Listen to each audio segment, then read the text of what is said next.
Hello guys! So for this video ay pag-uusapan natin itong si Atomy. So si Atomy po pala ay isa po siyang platform na kung saan if magsa-sign up tayo at mag-apply tayo ay makakatanggap po tayo ng card at saka pwede po siyang para po siyang pay later, ganon.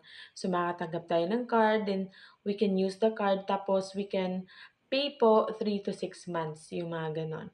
So ngayon pag-usapan natin kung paano tayo makapag-sign up dito.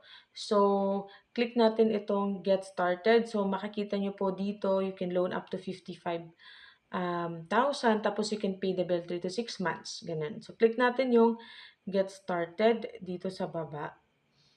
Ayan. So, para po itong pay later pero card po yung ibibigay sa atin. So, ilalagay lang po natin dito yung ating mobile number. Ayan. So, ilagay natin. Tapos po magbibigay sila dito ng ilalagay dito, continue with SMS kasi magbibigay po sila ng 4-digit code sa number na inilagay ninyo. Ayan, so ilagay natin dito, continue with SMS or continue with voice. Continue with SMS tayo. So, nailagay ko na po yung 4-digit code na ibinigay nila. Tapos dito, maglalagay na po tayo ng 6-digit passcode para po maging secure po yung account po ninyo. Ayan. So, any number po ang ilalagay nyo. But remember po kung ano po yung number na yon. Tapos, lagay na natin yung passcode. So, dapat or pwede po niyo i-enable yung mga biometrics po ninyo for faster login. So, click mo yung enable. Ayan, tapos i-enter mo yung passcode para ma-enter po ninyo yung mga biometric po ninyo. So, ayan, nandito na po tayo. Finish na po tayo mag-sign up. So, makikita nga po natin dito card, pay in 3 or 6 months. Tapos, dito sa cash, you can get up to 55,000. That's a loan. Tapos, meron po ditong savings. Okay? Tapos, meron dito mga limited time offer. Tapos, dito po, if gusto nyong mag-apply ng Atomy card, ayan, get Atomy card, click lang po natin yan. Ayan siya. Tapos, meron itong spin the wheel for new prizes. Refer Atomy card, pwede din po para magkaroon tayo ng chance to win an iPhone 17. Ayan. Pero pag mga ganyan po kasi medyo hindi po talaga ako swerte sa mga raffle. Anyway, so if gusto nyo pong mag-register dito sa or kumuha ng card, click lang nyo lang po itong register. Or ito, meron ding 100, Or ito, parang icon nga na color. Ayan, apply now.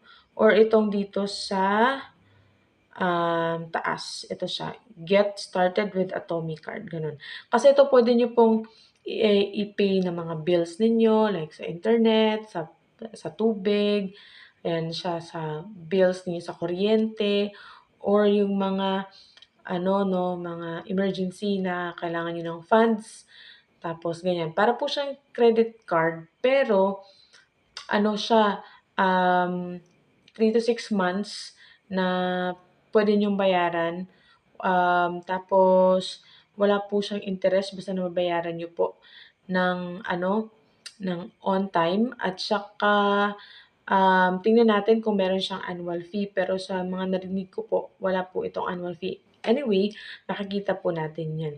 Okay, so pero hindi po ito credit card yung pareha sa mga bank, iba po yun. Wala po ito, hindi po ito kasali sa mga credit score, ganyan. Okay, try lang po natin itong spin the wheel. Yan, tingnan natin itong spin the wheel nila. Kung anong meron dito. Ayan siya, matagal lang siyang mag-load. Ayan, kaya lang itong spin the wheel para kailangan mo po ng points. Ayan, so of course, ngayon pa lang po ako nakapag-sign up nito. Ayan, so wala tayong points, so hindi tayo makapag-spin the wheel. Ayan siya. So meron naman dito, kung gusto nyo pong i-explore kung anong meron dito kay Atomy, ay, ayan, i-explore nyo po siya.